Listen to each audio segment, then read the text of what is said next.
नमस्कार। आज हम अध्ययन करेंगे कार्यशील पूंजी का प्रबंध, मैनेजमेंट ऑफ वर्किंग कैपिटल। व्यवसाय के अंदर दो तरह की पूंजी होती है, एक होती है फिक्स्ड कैपिटल स्थायी पूंजी और एक होती है कार्यशील पूंजी या अस्थायी पूंजी या शॉर्ट टर्म कैपिटल भी इसको बोला जाता है।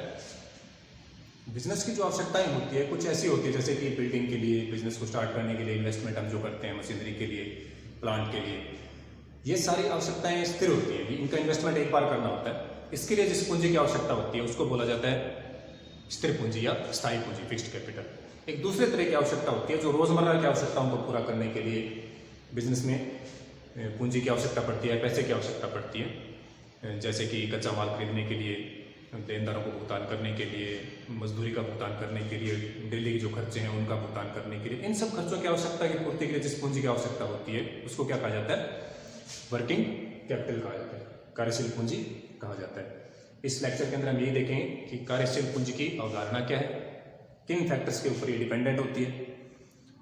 तो स्टार्ट करते हैं हम कार्यशील पूंजी का प्रबंध। कार्यशील पूंजी जो होती है इसकी अवधारणा जो है वो निकल के आई है।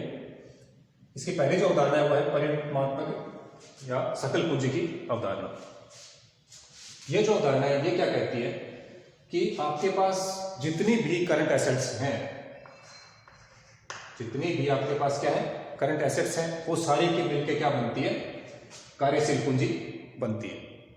इसलिए इसको क्या कहा जाता है? सकल कार्यशील पूंजी अवधारणा भी इसको कहा जाता है। कौन सी? ग्रॉस वर्किंग कैपिटल भी इसको बोला जाता है। ये अवधारणा क्या कहती है? आपके बिजनेस में जितनी भी चालू संपत्तियां हैं वो सारी क्या कहलाएंगी? उन सब का योग, यानी कि टोटल ऑफ करंट एसेट्स। जितनी भी आपके बिजनेस के अंदर कार्यशील जो संपत्तियां हैं, चालू संपत्तियां जो हैं, उनका योग क्या कहलाएगा? आपका चालू संपत्ति जितनी भी टोटल सारी है उसका योग कहलाएगा सकल कार्यशील पूंजी। ये अवधारणा कौन सी अवधारणा है? परिमाणात्मक अवधारणा। ये अवधारणा सिर्फ इसकी मात्रा पे ध्यान देती है, इस पे सिर्फ मात्रा के ऊपर, गुण पे ध्यान नहीं देती।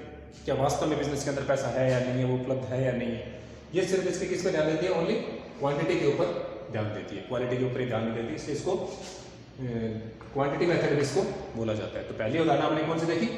परिमाणात्मक अवधारणा।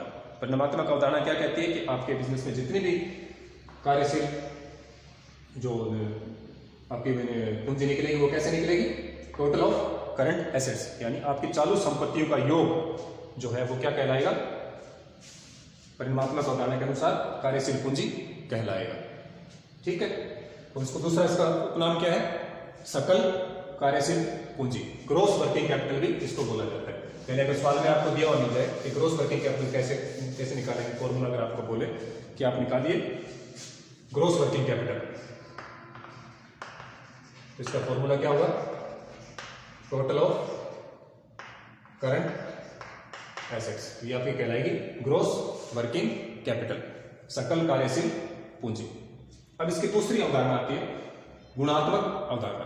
गुणात्मक अवधारणा क्या कहती है कि केवल मात्र आप करंट एसेट्स का टोटल करके वर्किंग कैपिटल को नहीं निकाल सकते। पहले आप करंट एसेट्स देखिए कितनी है आपके पास, फिर आप देखिए आपके पास करंट लायबिलिटीज कितनी है। करंट एसेट्स में से करंट लायबिलिटीज को लेस करने के बाद जो चीज आपके पास निकल कर आएगी वो क्या कहलाएगी? कार्यशील पूंजी कहलाएगी। कौन सी अवधारणा कहती है ये? गुणात्मक अवधारणा। गुणात्मक अवधारणा क्या कहती है? जितनी आपके पास चालू संपत्तियां हैं, जितने आपके पास चालू दायित्व हैं, चालू संपत्तियों में से चालू दायित्व घटाने के बाद जो आपके पास शेष बचेगा वो क्या कहलाएगा? कार्यशील पूंजी कहलाएगा। इसका दूसरा उपनाम क्या है? शुद्ध कार्यशील पूंजी भी इसको बोला जाता है। कौन सी? नेट वर्किंग कैपिटल भी इसको बोला जाता है। तो नेट वर्किंग कैपिटल क्या कहती है आपको? Current assets minus current liabilities. तो आपके पास क्या निकल के आता है? Net working capital. यानी एक तरह से हम कहें तो कार्यशील पूंजी किसके ऊपर डिपेंडेंट होगी? केवल दो फैक्टर, करंट एसेट्स और करंट लायबिलिटीज के ऊपर। जो परिमाणात्मक अवधारणा है या सकल पूंजी की अवधारणा है वो क्या कहती है कि जितनी भी आपके पास टोटल करंट एसेट्स है वो क्या है? वर्किंग कैपिटल है। जबकि गुणात्मक अवधारणा, क्वालिटीज अवधारणा है, वो आपको क्या कहती है कि करंट एसेट्स में से करंट लायबिलिटीज को लेस करेंगे जब आप, तो जो आपके पास फिगर बच के आएगी वो क्या कहलाएगी? कार्यशील पूंजी कहलाएगी। इसको नेट वर्किंग कैपिटल भी बोला जाता है, इसको ग्रॉस वर्किंग कैपिटल हम बोलते हैं। तो ये एक थी अवधारणा कार्यशील पूंजी के बारे में, ग्रॉस वर्किंग कैपिटल और net working capital. Gross working capital तो सिर्फ इस चीज के ऊपर डिपेंडेंट है कि जितने भी आपके पास करंट एसेट्स हैं वो आपकी कार्यशील पूंजी के स्रोत हैं। वो इस बात पे नहीं ध्यान देते कि उनकी व्यवस्था किस प्रकार से हो रही है और आपकी लायबिलिटीज क्या साथ साथ में बढ़ रही है। एक तरह से देखा जाए तो ज्यादा अवधारणा ऑथेंटिक किसको माना जाएगा, शुद्ध वर्किंग कैपिटल को ही माना जाता है, क्योंकि एक तरह से आपकी करंट एसेट्स आपकी बढ़ रही है लेकिन उतना से आपकी लायबिलिटीज भी इंक्रीज हो रही है। तो क्या वास्तव में आपकी वर्किंग कैपिटल बढ़ी है? नहीं बढ़ी। तो ये अवधारणा ज्यादा अर्थशास्त्री इस अवधारणा को से सहमत नहीं है। सहमति जो अर्थशास्त्री में ज्यादा है वो किससे, नेट वर्किंग कैपिटल कंसेप्ट से ज्यादा होती है, क्योंकि ये सही आर्थिक स्थिति हमें दर्शाती है। अब बात करते हैं कार्यशील पूंजी के घटक क्या है। तो आपने अभी देखा इन दोनों फॉर्मूलों के अंदर कि आपको क्या चीज हम यूज कर रहे थे, करंट एसेट्स और करंट लायबिलिटीज। तो इसके जो दो घटक हैं वो कौन से, चालू संपत्ति और चालू दायित्व। चालू संपत्तियां कौन सी संपत्तियां होती हैं? ऐसी संपत्तियां जो एक परिचालन चक्र के दौरान अपना स्वरूप परिवर्तन कर लेती हैं या एक वित्तीय वर्ष के दौरान अपना स्वरूप चेंज कर लेती हैं। इसके अंदर चाहे तो फाइनेंशियल ईयर चाहे आपका ऑपरेटिंग साइकिल, दोनों के अंदर क्या करती है, अपना रूप परिवर्तन कर लेती है। तो वो क्या कहलाएंगे, चालू संपत्तियां कहलाएंगी। कैसे? जैसे कि आपने उधार माल बेचा तो आपके पास क्या आ गया, डेब्टर्स। डेब्टर्स से फिर आपने क्या किया, कलेक्शन किया। थोड़े टाइम के बाद कलेक्शन करते आपके पास किसने आ गया, नगद। इससे आपने वापस क्या माल परचेज किया, माल परचेज किया, रॉ मटेरियल। फिर आपने इसको वापस क्या किया, फिनिश्ड गुड बना के इसको क्या किया, सेल किया। फिर आपके डेब्टर्स बन गए। तो एक तरह से ये साइकिल चल रहा है। तो एक साइकिल के दौरान एक जो कोई भी एक फैक्टर जो है वो अपना क्या कर रहा है, रूप परिवर्तित कर रहा है। जैसे डेब्टर्स किस में कन्वर्ट हो गया, कलेक्शन होती है कैश के अंदर, स्टॉक किस में कन्वर्ट हो गया वापस, रॉ मटेरियल से फिनिश्ड गुड के अंदर, फिनिश्ड गुड से सेल के अंदर, सेल के अंदर से डेब्टर्स में या फिर कैश में।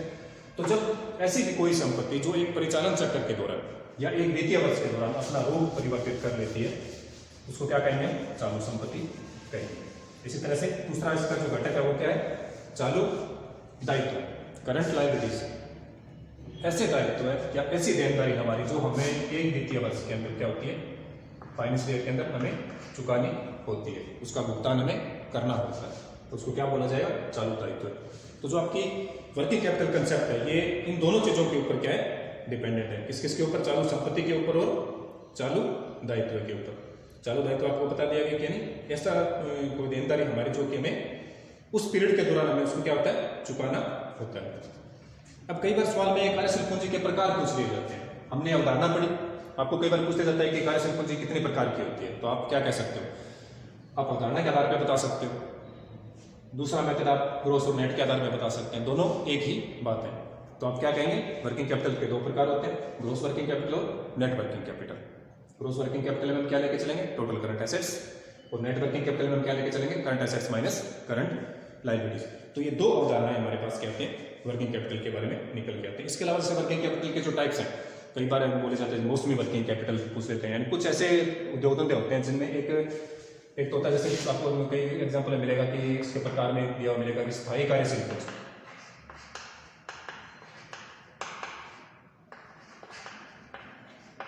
स्थायी कार्यशील पूंजी ऐसी पूंजी जो हमें पता है कि हमें चाहिए, इतनी यूनिट सेल करनी होती है, उसके लिए हमें इतनी वर्किंग कैपिटल की आवश्यकता है। तो एक फिक्स सकता है, इसको बोला जाता है स्थायी कार्यशील पूंजी। दूसरी आपकी आती है मौसमी कार्यशील पूंजी। मौसमी कार्यशील पूंजी का भी कुछ ऐसे बिजनेस होते हैं जिसके अंदर एक टाइम पीरियड के दौरान ज्यादा आवश्यकता होती है वर्किंग कैपिटल की, जैसे कूलर हो गया, एसी हो गया, तो अचानक से आवश्यकता पड़ गई हमें किसी चीज की, तो उसको मौसमी वर्किंग कैपिटल बोला जाता है। जो कि साधारण रूप से ऐसा कोई समझने वाली बात इसमें नहीं है, या पढ़ेंगे तो उसमें आसानी से समझ में आ जाएगा। जो कंसेप्ट वाली बात थी, ये दो चीज आपको ज्यादा समझने की आवश्यकता है। तो स्थायी कार्यशील पूंजी और मौसमी कार्यशील पूंजी, या आपके दो अलग इसके प्रकार बोले जाते हैं। अब हम बात करते हैं कार्यशील पूंजी के महत्व की। कार्यशील पूंजी का अध्ययन हम क्यों करें, एक बिजनेस के अंदर क्यों आवश्यक है कार्यशील पूंजी। सबसे पहली बात तो आपने देखा होगा कि जैसे इसका महत्व के अंदर पहली बात आती है, आपके पास कार्यशील पूंजी पड़ी है। कार्यशील पूंजी मतलब जो नगद में पैसा आपके पास पड़ा है, जिसका आप देनदारी वगैरह में भुगतान में काम लेते हैं। पहला इसका क्या हो गया, आप विक्रेताओं को क्या कर सकते हैं, इसका टाइम पे भुगतान कर सकते हैं, यानी विक्रेताओं को समय पे भुगतान का लाभ मिलता है। अब जब आप समय पे भुगतान करेंगे तो आपकी क्रेडिट भी क्या रहेगी, बिजनेस की अच्छी रहेगी। टाइम पे आप देनदारी चुका रहे हैं तो आपको फायदा रहेगा। टाइम पे आप देनदारी चुका रहे हैं तो जो ऑफर्स वगैरह आते हैं, जो उसका फायदा आपको क्या रहेगा, जो ऑफर वगैरह आपको मिल रहे हैं उसका फायदा उठा सकते हैं। ऑफर कैसे, जैसे हम कैश में पेमेंट करते हैं मान लो, तो उसके ऊपर हमें क्या मिलता है, डिस्काउंट मिलता है। यानी अगर हम टाइम पे हमारे देनदार चुका रहे हैं, इस टाइम में तो ना पेमेंट करता आपको 10% डिस्काउंट दिया जाएगा। तो ये हम कब ले पाएंगे, जब हम उसको टाइम पे देनदारी दे रहे हो। टाइम पे हम अपनी देनदारी कब चुका पाएंगे, जब हमारे पास कार्यशील पूंजी उचित मात्रा में उपलब्ध है। जब उचित मात्रा में कार्यशील पूंजी उपलब्ध होगी तो हम क्या करेंगे, इनका टाइम पे भुगतान करेंगे और ऑफर का फायदा उठाएंगे। तो एक तरह से बिजनेस को क्या मिलेगा, इसका फायदा मिलेगा। इस तरह से ऋण क्षमता में क्या होती है, वृद्धि होती है। नकद छूट का, कैश डिस्काउंट का लाभ उठा सकते हैं। इसी तरह से इसकी विशेषताएं, जैसे अनुकूल अवसर है, आपके पास कैश अवेलेबल है, कुछ ऐसे ऑफर्स आए हैं जिसको आप ग्रैब कर सकते हैं अगर आपके पास वर्किंग कैपिटल सफिशिएंट है। आपकी कार्यकुशलता में वृद्धि होती है। आपके पास सफिशिएंट वर्किंग कैपिटल है तो आपकी कार्यकुशलता भी क्या होगी, बढ़ेगी। कार्यकुशलता क्या होगी, आपकी इंक्रीज होगी। कैसे, यानी बिजनेस के अंदर जो चीज़ आप टाइम पे परचेज करें, रॉ मटेरियल से आप फिनिश गुड टाइम पे बना पा रहे हैं, हर चीज़ के पास आपके पास पैसा उचित मात्रा में उपलब्ध है, ना आपके पास एक्सेस पूंजी है, ना आपके पास मिनिमम पूंजी है। जितनी चाहिए उतनी आपके पास अवेलेबल है, तो कार्यकुशलता उससे क्या होती है, बढ़ती है। जरूरी नहीं है कि कार्यशील पूंजी अधिक होनी चाहिए। अधिक होगी तो वो क्या होगी, आपके वित्तीय स्रोत बिजनेस के अंदर यूटिलाइज नहीं हो रहे, एक्सेस पड़े, तो ऐसा भी नहीं होना चाहिए। तो वर्किंग कैपिटल कैसे होनी चाहिए, जितनी आवश्यकता है उतनी। इसलिए हम किसका अध्ययन कर रहे हैं, कार्यशील पूंजी के प्रबंध का, कि कितनी कार्यशील पूंजी हमें आवश्यकता है और हम उसको रखें। तो ये क्या है, इसका महत्व है। कार्यकुशलता में से क्या होती है, वृद्धि होती है। स्थायी संपत्तियों की उत्पादकता में वृद्धि होती है। अब जैसे कार्यशील पूंजी क्या है, आपके पास कम है, स्थायी संपत्तियों की कार्यकुशलता में वृद्धि होती है। इनमें वृद्धि कैसे होगी, आपको शुरू में बताया कि दो तरह की पूंजी होती है, स्थायी और चालू। स्थायी पूंजी आपने शुरुआत में एक बार लगा के छोड़ दी बिजनेस के अंदर, जो आपको इन्वेस्टमेंट आपने स्टार्टिंग में कर दिया, प्लांट के रूप में हो गया, आपका मशीनरी के रूप में हो गया, जो भी आपने किया। अब जब आपके पास कार्यशील पूंजी है ही नहीं, तो आपके पास माल खरीदने के लिए पैसा नहीं, आपके पास वेजेस का पेमेंट करने के लिए पैसा नहीं, आपको डेब्टर्स जो आपके क्रेडिटर्स हैं उनको पेमेंट देने के लिए आपके पास पैसा नहीं। तो जब ये चीज़ें आप खरीद ही नहीं पा रहे हैं, तो चला ही नहीं पा रहे हैं, तो जो आपने प्लांट बना रखा है, इतनी बड़ी यूनिट आप करेंगे, वो चलेगी कैसे, प्रोडक्शन तो करेगी नहीं। जब ये प्रोडक्शन नहीं करेगी तो फिर प्रॉफिट आपको कैसे होगा, नहीं होगा।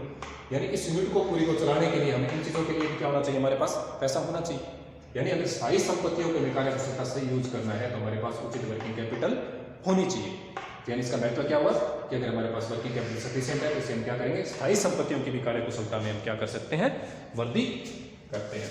तो एक तरह से बिजनेस में स्थायी पूंजी और कार्यशील पूंजी दोनों की उचित मात्रा में कॉम्बिनेशन होना आवश्यक होता है। इसी तरह से आकस्मिकताएं, जो अचानक से कोई ऑफर्स मिलते हैं, आपको उसका लाभ उठा सकते हैं। ये था इसका एक महत्व है। इसके महत्व की एक पीडीएफ भी आपको अलग से जो रिटन नोट्स हैं उसमें आपको अवेलेबल करवा दी जाएगी। अब हम बात करते हैं कि आवश्यकता से अधिक कार्यशील पूंजी है तो उसके दोष क्या है। ये था कि अगर आपके पास कार्यशील पूंजी सफिशिएंट है तो उसके लाभ क्या है, यानी कार्यशील पूंजी से होनी चाहिए उतनी आपने कर रखी है, बिजनेस के अंदर अवेलेबल रहती है, तो उसके लाभ है। आपने ऑफर्स का लाभ उठा लिया, आपने डिस्काउंट का लाभ उठा लिया, आपकी बिजनेस की क्रेडिट में वृद्धि होगी, आपकी स्थायी संपत्तियों की में वृद्धि होगी। लेकिन कई बार क्या होता है कि बिजनेस के अंदर कार्यशील पूंजी एक्सेस है, उसके दोष क्या है। हालांकि ये कार्यशील पूंजी के दोष नहीं है, एक्सेस कार्यशील पूंजी आपके पास पड़ी है, उसके दोष क्या है, ये चीज समझनी है, ये चीज ध्यान रखना यहाँ पे। तो एक्सेस पूंजी आपके पास पड़ी है तो एक तरह से क्या होगा, आपके जो वित्तीय स्रोत है वो आपके क्या हो रहे हैं, सही यूज नहीं हो पा रहे, तो अनावश्यक सामग्री संग्रह करेंगे आप। पहला दोष उसका क्या हुआ, अनावश्यक सामग्री संग्रह। आप एक्स्ट्रा माल परचेज कर लेंगे, आपके पास स्टॉक बढ़ जाएगा, उतनी ज्यादा आवश्यकता नहीं होता। जैसे अपने पास जेब में अगर ज्यादा पैसा है तो अपने क्या करते हैं, ज्यादा खर्चा करते हैं। आपको पॉकेट मनी कम मिले तो आप कम खर्चा करोगे। तो इस तरह से ये चीजें हर जगह लागू होती हैं। तो एक बिजनेसमैन के पास अगर वर्किंग कैपिटल एक्स्ट्रा पड़ी है तो वो क्या करेगा, अनावश्यक माल परचेज कर लेगा, स्टॉक ज्यादा स्टॉक कर लिया। अब सपोज अगर चीज की डिमांड ही नहीं रही तो वो डेड स्टॉक के रूप में कन्वर्ट हो जाएगा। तो एक तरह से अनावश्यक सामग्री संग्रह को यह क्या करता है, बढ़ाता है, आपके पास ज्यादा है तो। दूसरा इसका जो है वो है एक तरह से दोषपूर्ण साख नीति बताता है बिजनेस की। ये क्या कहता है, दोषपूर्ण साख नीति कह सकते हैं, या हम ये कह सकते हैं कि जो वित्तीय नीति है आपकी, फाइनेंशियल जो पॉलिसी है, ये दोषपूर्ण है। यानी कैसे होनी चाहिए वर्किंग कैपिटल आपके पास, जितनी आपकी रिक्वायरमेंट है उतनी होनी चाहिए, कम भी नहीं होनी चाहिए, अधिक भी नहीं होनी चाहिए। कम होगी तो आप उन ऑफर्स वगैरह का लाभ नहीं उठा पाएंगे, आप अपनी स्थायी संपत्ति का सही यूज नहीं कर पाएंगे, आप अपने देनदारियों टाइम पे भुगतान नहीं कर पाएंगे। अगर आपकी कार्यशील पूंजी ज्यादा है तो आपकी क्या बताती है कि आपकी फाइनेंशियल पॉलिसी जो है वो सही नहीं बनाई गई, जितनी आवश्यकता नहीं उतनी आप क्यों रख रहे हैं। एक्सेस पैसा आपके पास पड़ा, उसको आप कहीं दूसरी जगह इन्वेस्ट कर सकते हैं, तो क्यों ना वहां किया जाए। अगला जो इसका दोष है वो क्या प्रबंध की कुशलता को दर्शाएगा, लेकिन एक्सेस है तो आपकी जो मैनेजमेंट की जो कैपेसिटी है वो किसको दिखाएगा, प्रबंध के अकुशलता को दिखलाता है कि मैनेजमेंट जो है वो सही वर्किंग कैपिटल की व्यवस्था नहीं कर पा रहा है, और इस तरह संस्थानियों में असंतोष आदि को क्या करेगा, ये पैदा करेगा। तो हमने देखा कि कार्यशील पूंजी क्या होती है, चालू संपत्ति और चालू दायित्वों का डिफरेंस होता है, current assets minus current liabilities. ये बिजनेस में कैसे होनी चाहिए, जितनी बिजनेस को आवश्यकता है उतनी, ना ही कम ना अधिक। अगर कम होगा तो आप ऊपर का लाभ नहीं उठा पाएंगे, आप अधिक रख रहे हैं तो आपके स्रोतों का मिसयूज हो रहा है। अब बात आती है कार्यशील पूंजी की व्यवस्था कैसे हो। कार्यशील पूंजी के स्रोत दीर्घकालीन हो सकते हैं, अल्पकालीन हो सकते हैं। कार्यशील पूंजी की व्यवस्था कैसे भी की जा सकती है, चाहिए वो चीज आप दीर्घकालीन स्रोत से कर सकते हो, आप अल्पकालीन स्रोतों से कर सकते हो। नेक्स्ट लेक्चर के अंदर हम देखेंगे कि जो वर्किंग कैपिटल है उसका हम कैसे निकालें, उसकी विधियां क्या क्या हैं, उनका हम नेक्स्ट लेक्चर के अंदर आगे डिटेल में इसकी स्टडी करेंगे। इसकी जो विधियां हैं मुख्यतः वो कौन कौन सी हैं, इसके निर्धारक घटक कौन कौन से होते हैं, ये चीज़ें हम नेक्स्ट लेक्चर के अंदर अध्ययन करेंगे। आज के लिए इतना ही, थैंक यू।